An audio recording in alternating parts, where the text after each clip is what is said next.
Hello, my dear passionate learner. Welcome back to my YouTube channel English Ocean Hub. Guys, I hope you all are doing great. आज मेरे पास daily life में use होने वाले English words meaning है और ये video आपके लिए बहुत ही इम्पोर्टेंट है। क्यों इम्पोर्टेंट है गाइस?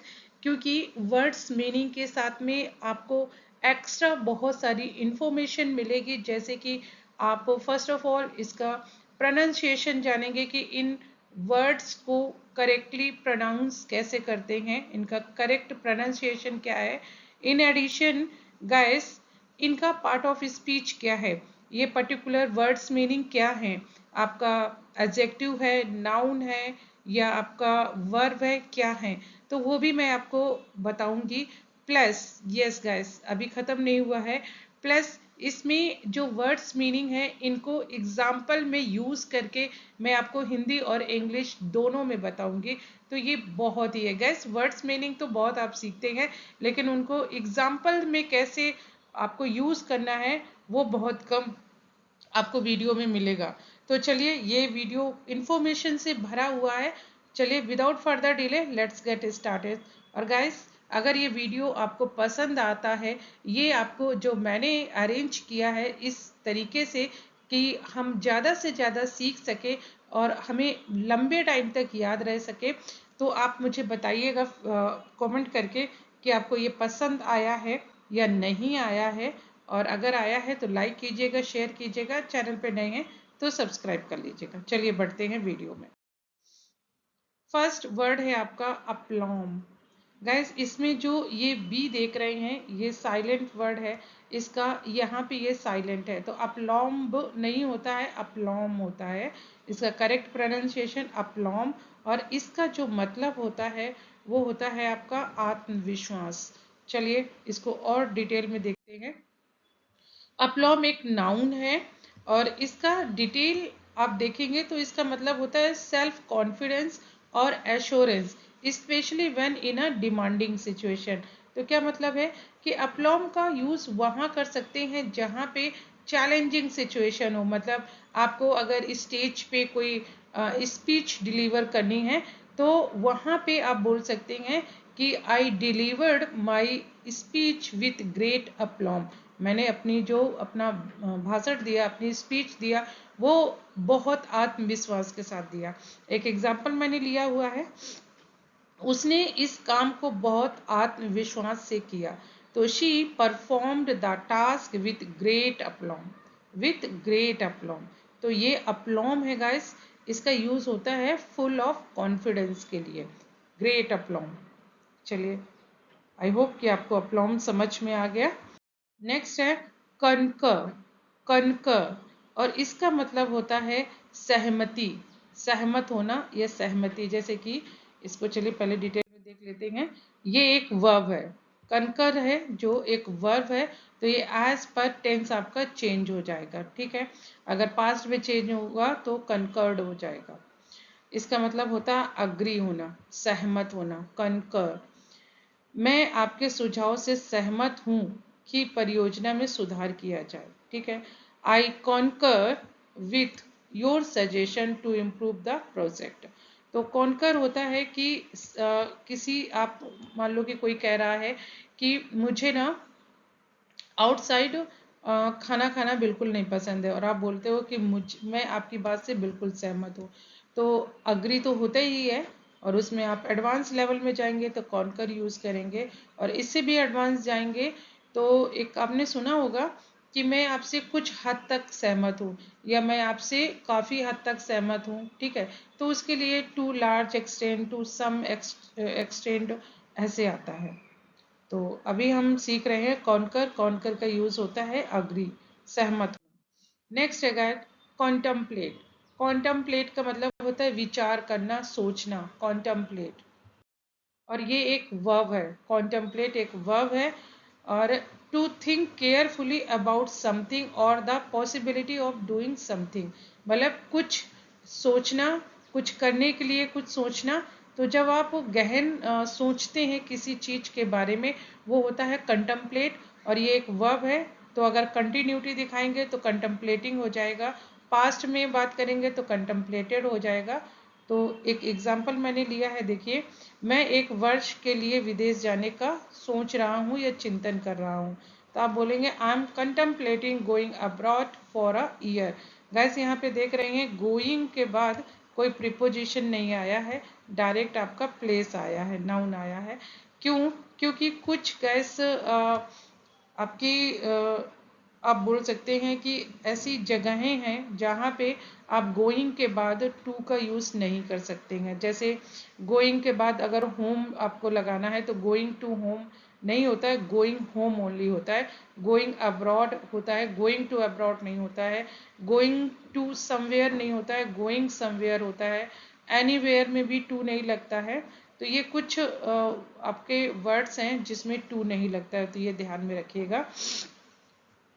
और कंटम्पलेट मुझे लगता है आपको समझ में आ गया। कंटम्पलेट का मतलब होता है सोचना। वैसे सोचने के लिए आप पॉन्डर ओवर का यूज़ कर सकते हैं, मल ओवर का यूज़ कर सकते हैं, थिंक अपने पास है ही है। तो ये बहुत सारे वर्ड होते हैं, लेकिन कंटम्पलेट बहुत ही एडवांस और अच्छा वर्ड है। ग्रम्पी, ग्रम्पी मीन्स होता है चिड़चिड़ा, चिड़चिड़ा, ग्रम्पी। और ये एक एग्जेक्टिव है। इरिटेबल और बैड टेम्पर्ड, बोलते हैं ना बैड टेम्पर्ड, जो बहुत जल्दी गुस्सा हो जाता है, जिसमें बहुत ज़्यादा चिड़चिड़ापन होता है। बैड टेम्पर्ड, इरिटेबल, जो इरिटेशन वाले लोग होते हैं, तो उनके लिए ग्रम्पी वर्ड आप यूज़ कर सकते हैं। जैसे नींद की कमी के कारण वह चिड़चिड़ा हो गया, तो he was grumpy because of lack of sleep. He was grumpy because of lack of sleep. नींद की कमी के कारण। तो ये हो गया ग्रम्पी। ग्रम्पी मीन्स चिड़चिड़ा। नेक्स्ट है आपका लॉयलिटी। लॉयलिटी मीन्स होता है निष्ठा, निष्ठा, लॉयलिटी। बोलते हैं ना वो बहुत लॉयल पर्सन है, निष्ठावान है। और ये एक एडजेक्टिव है लॉयलिटी। फेथफुलनेस और डिवोशन, मतलब समर्पण और फेथफुलनेस, पूरी तरीके से आप फेथ है, आप में फेथ है। तो निष्ठा एक अच्छी दोस्ती की नींव है। Loyalty is the foundation of a good friendship. Loyalty is the foundation होता है, नींव, नींव ऑफ अ गुड फ्रेंडशिप, अच्छी दोस्ती के लिए। नेक्स्ट है आपका ऑडासिटी। ऑडासिटी का मतलब होता है साहस, ऑडासिटी, गट्स जिसको बोलते हैं, गट्स, ऑडासिटी। और ये एक नाउन है। बोल्डनेस और डेयरिंग, डेयरिंग मतलब जिसको किसी चीज का डर ना हो, बोल्ड हो, बोल्डनेस और डेयरिंग होता है ऑडासिटी। एग्जाम्पल देखिए, उसने, और ये ऑडासिटी एक नाउन है, नाउन है। उसने प्रमोशन मांगने की दृष्टता की। दृष्टता यहाँ पे साहस भी आप हिंदी में लिख सकते हैं, ये काफी शुद्ध वर्ड है, दृष्टता। She had the audacity to ask for a promotion. She had the audacity to ask for a promotion. तो ऑडासिटी।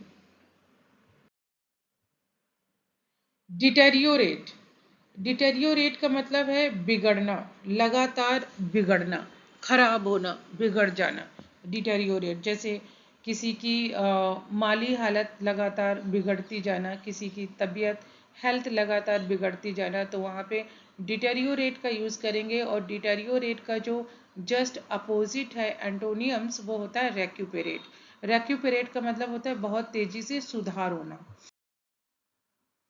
और ये डिटेरियोरेट एक वर्ब है, और मैंने बता ही दिया मतलब है कि बद से बदतर होना, टू बिकम वर्स, बद से बदतर होना। उसकी सेहत दिन ब दिन बिगड़ रही है, तो his health is deteriorating day by day. ये एक वर्ब है, तो यहाँ पे आपका कंटिन्यूटी है, इसलिए डिटेरियोरेटिंग हो गया है। नेक्स्ट है डिस्टिंग्विश।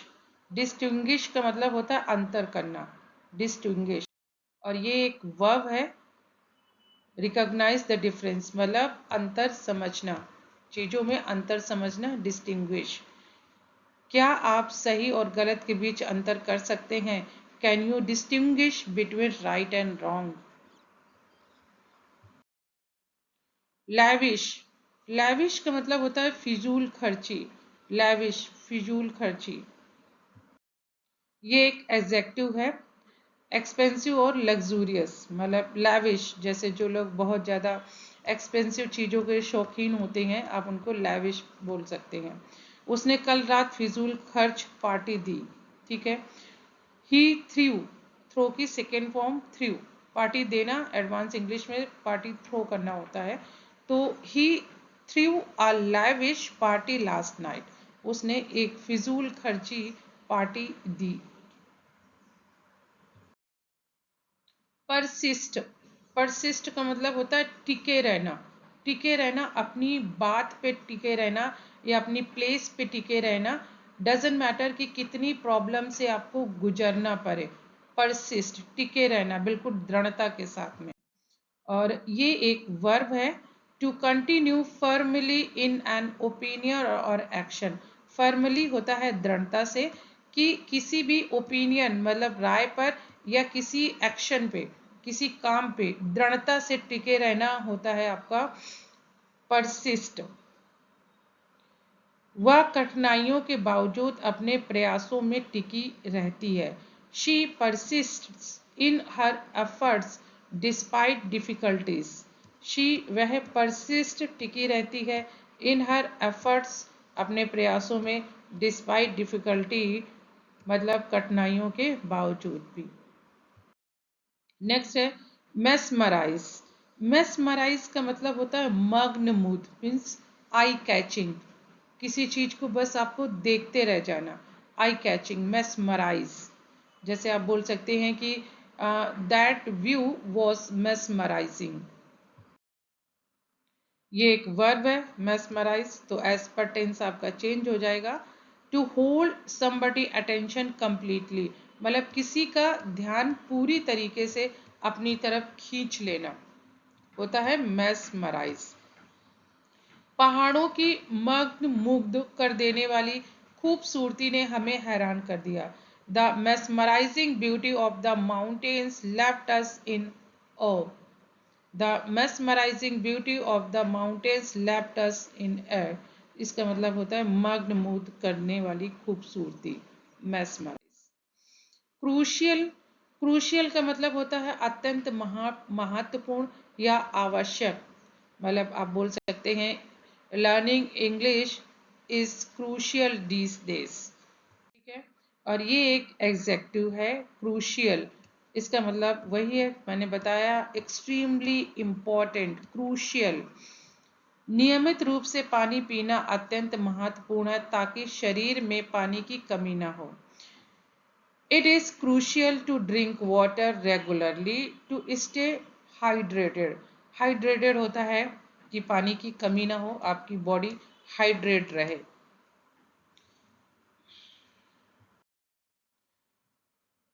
इंजीनियस, इंजीनियस जैसे इंजीनियर होता है वैसे ये है इंजीनियस, और इसका मतलब होता है बहुत ही चतुर, कुशाग्र, अद्भुत। सो इंजीनियस एक एडजेक्टिव है, और इसका मतलब मैंने बताया है कि clever, original and inventive. Invention जिसको पसंद है, इन्वेंट मतलब जो आपका क्रिएशन में एक्सपर्ट हो, तो वो इंजीनियस होता है। उसकी अद्भुत सोच ने प्रतियोगिता में जीत दिलाई। तो यहाँ अद्भुत सोच के लिए इंजीनियस का यूज किया गया है। His Angénieux idea won the competition. So Angénieux ये था। टेरिफाइड, टेरिफाइड का मतलब होता है बहुत डरा हुआ होना, भयभीत, टेरिफाइड। आप स्केयर्ड का भी यूज कर सकते हैं, अफ्रेड का भी, एक पेट्रीफाइड भी होता है, टेरिफाइड भी होता है, और आपका एक और होता है। बहुत सारी चीज़ों को एक ही वर्ड से आप मतलब जान सकते हैं। एक और होता है, मुझे याद नहीं आ रहा है, तो चलिए और देखते हैं। ये एक एग्जेक्टिव है। और फ्राइटेंड, यस, फ्राइटेंड का मैं रिकॉल करना चाह रही थी लेकिन मुझे याद नहीं आ रहा था। वेरी फ्राइटेंड, फ्राइटेंड का मतलब भी होता है डरा हुआ, अब उसमें वेरी और लग गया, मतलब बहुत ज़्यादा डरा हुआ। वह रात में अकेले चलने में बहुत डर रही थी। She was terrified to walk alone at night. She was terrified, very इसमें नहीं लगेगा क्योंकि इसका मतलब ही होता है बहुत ज़्यादा। तो she was terrified to walk alone at night, terrified।